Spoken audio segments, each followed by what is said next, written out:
Hello, everybody. Welcome back to the Crime Lab. Today's story and true crime uh, thing is going to be about Peter Kovacs, who is a Hungarian rapist and serial killer known for his crimes around Szolnok, and he is actually known as the Martfu Monster. So, one little tidbit, there was an innocent man who was actually accused of his crimes initially. But I will get a little more into that later on when I'm talking about like arrests and everything. So he worked as a truck driver around Martfu and frequently was in the surrounding area. So he knew it pretty good. He knew the area well. And he was actually, like I said, he was very familiar with the uninhabited areas, which he was able to use for his first murder.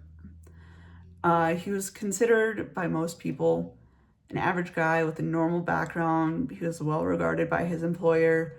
So one of those people where you don't really suspect him. So then one thing that kind of drove him to start all of this was he saw the movie Abuso de Confianza, which contained a scene of violence towards women, and he decided he wanted to try it. So after the movie, he went to Tiza Kipo shoe factory, found a girl that was walking home alone, used a piece of iron to hit her over the head, raped her, suffocated her, and disposed of her body in the drainage ditch. The body was found the next day. Police investigated and found that she had one relationship at work, but they were given contradicting statements. So Janos Krijak was questioned, but his alibi couldn't be validated, so he was imprisoned and given a life sentence. So then from there, more murders and rapes. So after the first murder, it was several years before he struck again. So then November 13th, 1963, he attacked a woman in the village of Homok, struck her with a hammer, tore off her clothes, but was unable to finish the murder for currently unknown reasons. In March 21st of 1964, another unfinished murder. The person dodged a hammer blow to the head and received a blow to the neck, but was able to escape. May 1964, a corpse was found near Nagrev. It was in a bad state and was estimated to have been there roughly a month. And the cause of death at the time was listed as a drowning. Because of decomposition, it's not always immediately identifiable what the cause was, or if there was other things that happened before the drowning and the person was unconscious when they may have been put in water. So then, April of 1965, the body of a teenage girl was found in the Tiza River. There was no damage of the crime because of the damage to the corpse, and the initial conclusion was suicide. And then between April and May of 1965, authorities conducted an examination of 40 men, but Peter was actually excluded from the list the research that I did didn't say the exact reason why he was initially excluded, but he was excluded from the initial list. So then he was in June of 1967, there was a female corpse found near the Koros River by Oxford, and it was determined that the woman was beaten and her skull was fractured, body mutilated, and there was other evidence, and then she was pushed into the river. The investigation was considered a possible link to the other crimes, but they couldn't 100% link it. But one thing that they did find was some slivers of glass underneath the nails of the victim.